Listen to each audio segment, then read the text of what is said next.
For many years, the idea of reincarnation has raised questions. Is it real, or just a legend? One man sought to uncover the truth.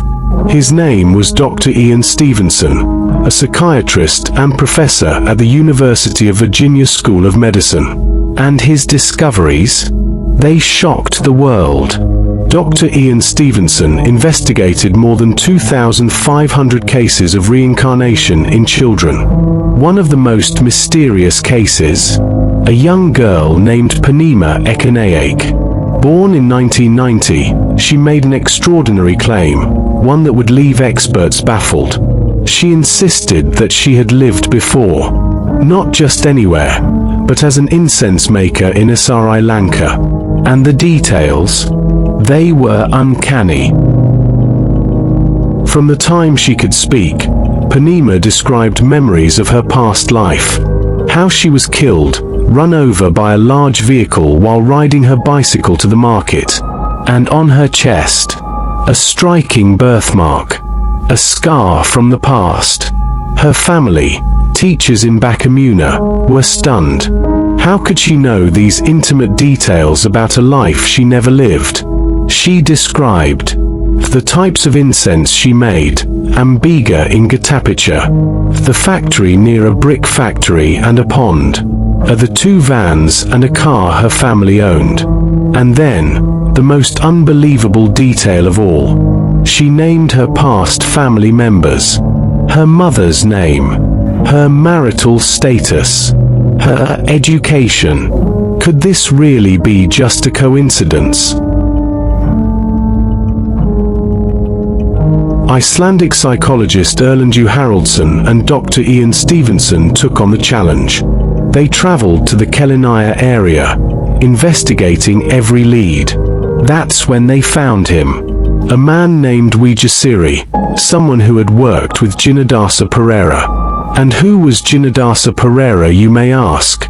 The very man Panema claimed to have been in her past life. And here's the eerie part. Jinadasa died in 1985, 2 years before Panema was even born. And how did he die? Exactly the way she described. Run over by a bus while riding his bicycle to the market. Investigators were speechless. They verified her claims one by one. 14 out of 20 details were a perfect match. And then, there was the birthmark. A cluster of marks on Panema's chest, perfectly aligning with the injuries Jinadasa sustained. A scientifically documented phenomenon seen in many cases of past life memories in children. But there was one more chilling revelation. Panema remembered what happened after she died. She described it in haunting detail. She floated in semi-darkness. She watched people mourning her. And then, she moved toward a light.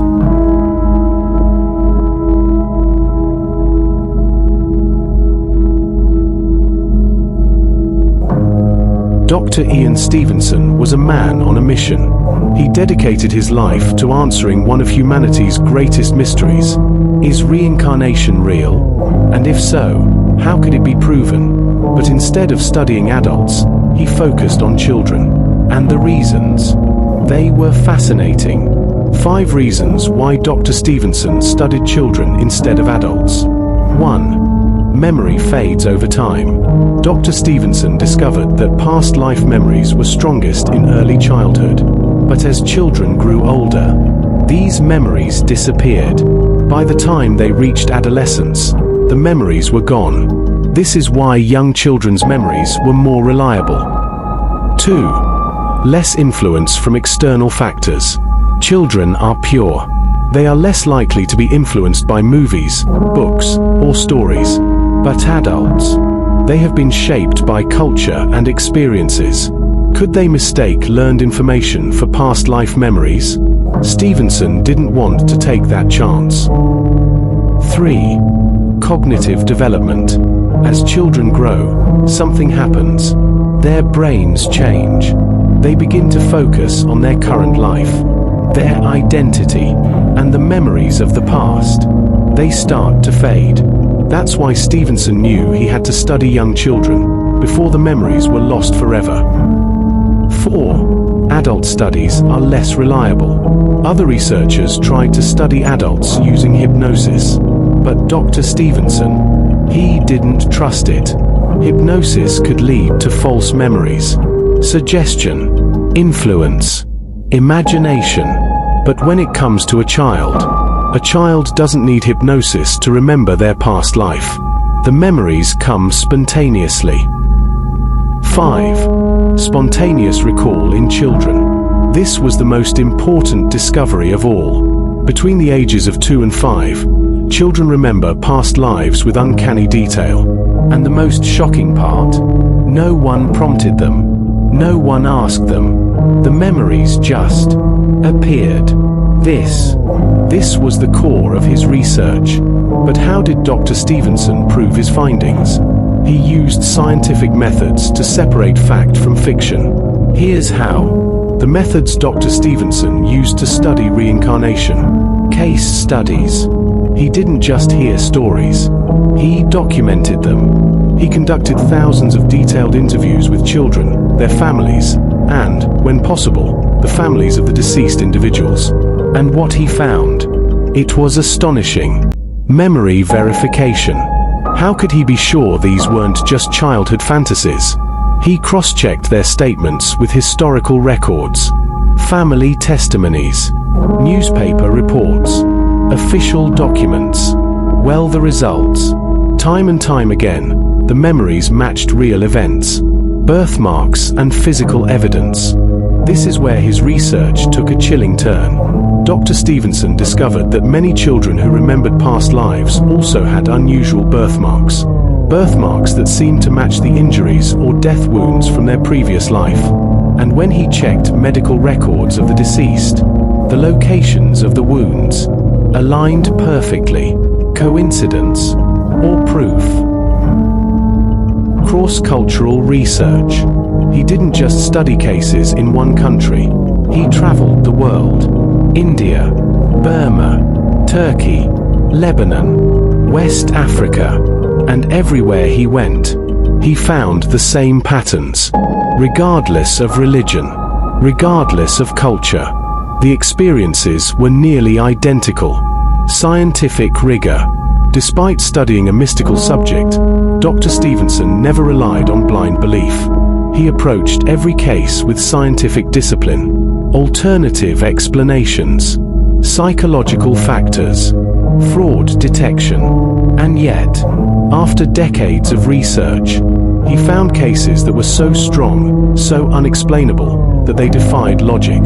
Could it be? Could reincarnation be real? This is the story of James Leininger, a young American boy with a mind-bending secret. A secret that shocked his family and challenged the very nature of reality. At just 2 years old, James began experiencing terrifying nightmares. He would wake up screaming, shouting phrases that chilled his parents to the core. Airplane crash on fire. Little man can't get out. Again, and again, and again. But then, something even stranger happened. James started speaking of another life. A life as a World War II pilot. A man named James Houston, Jr. And the details. They were shockingly accurate. At the name of the aircraft carrier, USS Natoma Bay. At the type of plane he flew, a Corsair. At the way he died, shot down by the Japanese. His parents were baffled. Where was he getting this information? James' father began investigating, and what he found left him shaken. Every detail, every single one, matched historical records. The USS Natoma Bay was real. James Houston, Jr. was real. And he had died exactly as James had described. But the most chilling part? James had mentioned Jack Larson, a fellow pilot. His father searched, And to his astonishment, Jack Larson was still alive. This case was unlike any other. James' statements were documented before anyone identified Houston. A clear timeline that made the case undeniable. He even acted out his memories, reenacting plane crashes, struggling as if he were trapped in a cockpit. His case, like many others, was eye-opening, but it also raised big questions. Could this be real? Or was there another explanation? Some stories defy explanation. Some memories shouldn't exist, but sometimes they do. Some scientists believe these cases can be explained by psychological theories, alternative explanations that challenge reincarnation. 1. Cryptomnesia, hidden memories. Could James have heard this information somewhere before and forgotten the source? His mind may have absorbed the details from a book, a movie, or a conversation, then mistaken them for memories. But here's the problem. How could a 2-year-old child recall classified military details never mentioned in his home? 2. Confabulation, the brain filling in gaps. Could James' mind have created these memories, piecing together fragments of truth and fiction? The brain often fills in missing details, crafting a convincing but false reality. But again, James provided details before his parents did any research. So where did they come from? 3. Childhood fantasy and imagination. Piaget's theory. Between ages 2 and 7, children live in a world of magical thinking. Their imaginations are wildly active. Could James' story be just a child's mind at play? Maybe. But how does a toddler know the precise make and model of a World War II fighter plane? 4. Social and cultural influence. Could James have been influenced by his surroundings? Maybe he overheard conversations or watched a documentary. But James' family had no prior interest in World War II history. And in other cases, like those studied by Dr. Ian Stevenson, most children came from cultures that didn't even believe in reincarnation. 5. False memory syndrome. Could suggestion from parents, therapists, or the media have created these memories? It happens. People can recall entire life events that never actually occurred. But James' case? His memories came long before anyone suggested anything. 6. The unconscious mind. Freudian theory. Sigmund Freud believed that our unconscious mind stores repressed thoughts and emotions. Could James' memories be psychological echoes, fragments from dreams or past trauma? It's possible. But how does a 2-year-old dream about real war zones and fallen pilots? By name. The final mystery. Despite all these theories, one question remains. How do we explain birthmarks? Dr. Ian Stevenson discovered that many children who remember past lives have birthmarks matching fatal wounds from their previous existence. James Leininger had no visible birthmark, but many others do. So, what's the truth? Is reincarnation real? Or is there another answer we have yet to discover? Till this day, these cases remain a mystery. Don't forget to subscribe to our channel, Psyche Reveals. Join us as we dive deep into the mysteries of the mind and beyond. Let's explore the unknown together. Imagine losing your sight completely, yet still being able to see things without realizing it. Sounds impossible, right? But this happened to patient DB, and it changed how we understand the human mind. This case introduced the world to blind sight, a bizarre condition where people respond to visual information without being aware of it. Does this mean our brain can see without us knowing? And if so, what else is the subconscious mind capable of? Who was patient DB? DB was an Englishman who underwent major brain surgery in the late 1970s. What happened? He had a vascular malformation, an abnormal tangle of blood vessels in his brain. Surgeons removed part of his right occipital lobe, the area that processes vision. The surgery worked, but it left him blind in his left visual field. The shocking discovery: DB could see without knowing. Neuroscientist Lawrence Weiskrantz and his team at Oxford studied DB's blindness. They ran tests, flashed lights in his blind spot, showed objects he couldn't see, asked him to describe what was there. DB always said, "Nothing." Then they told him to guess. If a light flashed on his left side, where was it? If they showed a square or triangle, which shape was it? The results. His guesses were right almost every time. Even though he swore he saw nothing, some part of his brain clearly knew what was there.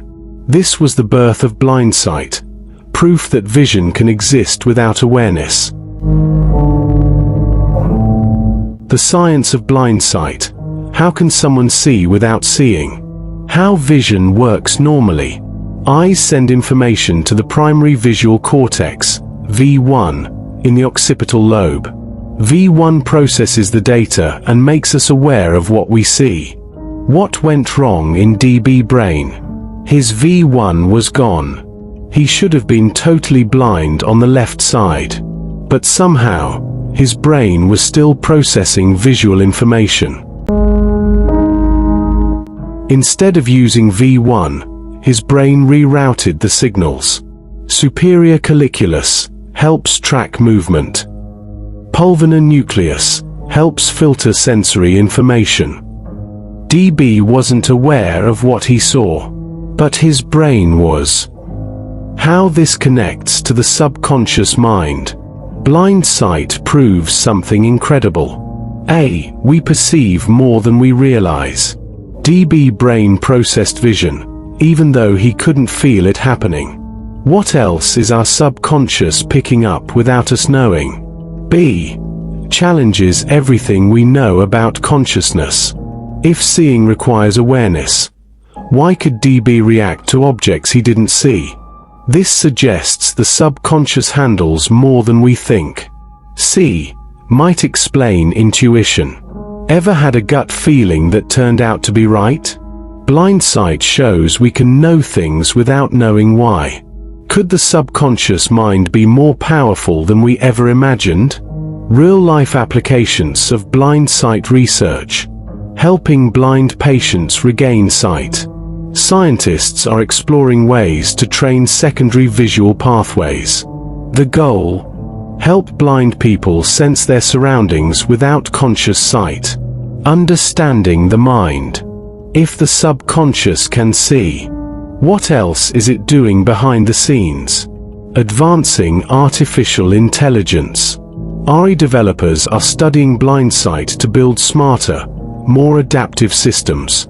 Blindsight proves the subconscious mind is real, and that it influences us more than we think. The brain processes information without conscious awareness. People react to things they don't know they see. A hidden layer of perception works in the background, shaping our responses. DB was blind in part of his visual field after brain damage. He claimed he couldn't see anything. But when forced to guess the location or movement of objects, he was correct most of the time. His brain was seeing, but his conscious mind wasn't aware of it. What this means? His subconscious mind was processing visual information without him realizing it. His intuition and gut feeling were being guided by subconscious perception. This suggests that much of what we do, even what we think we decide consciously, may actually come from the subconscious. The mystery of the subconscious mind. Blindsight raises deep questions about how the subconscious works and what consciousness really is. What is the subconscious actually doing? If blindsight allows DB to process visual data, what else does the subconscious control? Does it see things we don't? Does it make decisions for us before we are even aware of them? Where does conscious awareness come from? Why does the brain process information without letting us know? If the subconscious can see, why does it hide that from our conscious mind? Is free will just an illusion? If blind sight proves that the brain acts before we are aware of it, are all our choices just subconscious processes that we only realize later? Blind sight is proof that the subconscious is always working, whether we realize it or not. So the question Psyche Reveals channel want you think of is this: who's really in control? Scientists have tried to explain blind sight using neuroscience and psychology. Here are the most important theories. The dual pathway theory of vision. Scientists believe that vision works through two separate pathways in the brain. Primary visual pathway, the conscious pathway. This is the main pathway for vision. Light enters the eyes, travels through the optic nerve, reaches the primary visual cortex, V1, in the occipital lobe. If V1 is damaged, like in DB's case, conscious vision is lost. This means the person cannot see things in a normal way. Secondary visual pathways, the unconscious pathway. Even if V1 is damaged, other parts of the brain can still process vision subconsciously. These areas include: 1. Superior colliculus, helps detect movement and guide eye movements. 2. Pulvinar nucleus, helps filter important visual information. 3. Extrastriate cortex, V2, V3, V4, MT, processes shapes, motion, and depth. These secondary pathways don't create conscious vision but still allow a person to react to visual information without realizing it. What this means for blind sight. DB's main visual system was destroyed, so he couldn't see in a normal way. But his secondary pathways were still active, allowing his brain to process visual information subconsciously. That's why he could guess objects correctly even though he believed he was blind. The role of the subconscious mind. Blind sight is real-world proof of how the subconscious mind works. The brain is always processing information, even if we aren't aware of it. Blind sight shows that awareness and perception are not the same thing. This is similar to how intuition works. Our brain collects information we don't consciously notice, helping us make quick decisions. The evolutionary explanation. Scientists believe that blind sight is an ancient survival mechanism. Early humans needed to detect danger, like a predator, without looking directly at it. The superior colliculus, one of the brain areas active in blind sight, is found in many animals. It helps them react to movement even without full vision. This suggests that the subconscious visual system evolved to help us survive. The quantum consciousness hypothesis, speculative theory. Some scientists and philosophers suggest that consciousness might not just come from the brain but from deeper quantum processes. Some theories, like orchestrated objective reduction, ORCHOR, by Roger Penrose and Stuart Hameroff, propose that the brain processes information at a quantum level. Blind sight challenges our understanding of consciousness, making scientists ask, is consciousness just a result of brain activity? Or is it something more? Could blind sight prove that parts of the brain work in ways we don't yet understand? Blind sight forces us to question everything we think we know about the mind. Is consciousness really in control? Even though scientific explanations for blind sight seem logical, they have major gaps. 1. The dual pathway theory is too simplistic. The two-pathway model explains why blind sight patients react, but it doesn't explain why they have no conscious awareness. If the brain is still processing visual information, why doesn't it create even a weak conscious experience? Other brain injuries don't always cause total loss of awareness. Why is vision different? 2. We don't fully understand consciousness. Blind sight separates awareness from perception, but science doesn't know how consciousness actually works. We know damage to visual cortex stops conscious vision, but we don't know why. Other brain areas, like the thalamus and superior colliculus, still process vision. Why can't they generate conscious experience? Some researchers believe consciousness isn't just a brain function. It might involve deeper quantum or philosophical principles that science cannot yet measure. 3. The evolutionary argument is hard to prove. The idea that blind sight is a survival mechanism makes sense, but it's still speculative. If blind sight is an evolved backup system, why isn't it stronger? Why don't more blind people develop blind sight as a useful skill? Some blind sight patients perform better than others. Why the inconsistency? Some researchers think blind sight isn't a survival adaptation. It might just be a strange side effect of how the brain handles information. 4. Some patients still report something. Blind sight patients say they see nothing, but some describe a strange awareness of objects. If visual cortex is completely necessary for vision, why do some patients say they feel something is there? Does this mean consciousness exists at different levels rather than just on or off? Some scientists suggest blind sight isn't true blindness. It might be a weak form of visual perception that lacks clarity. 5. Does the subconscious mind really control this? Many believe blind sight proves the subconscious mind, but this is not fully proven. The subconscious mind is still a debated concept. Blind sight could be an automatic brain process, not proof of a hidden subconscious mind. Some neuroscientists argue that blind sight is just brain processing, not proof of a separate subconscious entity. We don't fully understand consciousness, so we can't prove how or why blind sight works. The brain's pathways are more complex than a simple conscious versus unconscious system.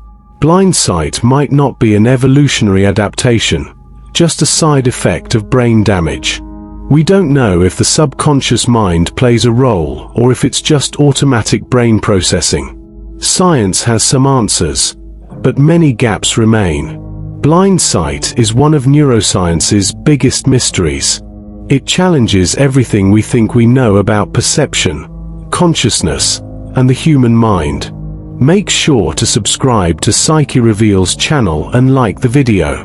We'll be uploading more mind-blowing content like this, so don't miss out. Stay tuned for more fascinating discoveries about the brain, consciousness, and the unseen powers of the mind.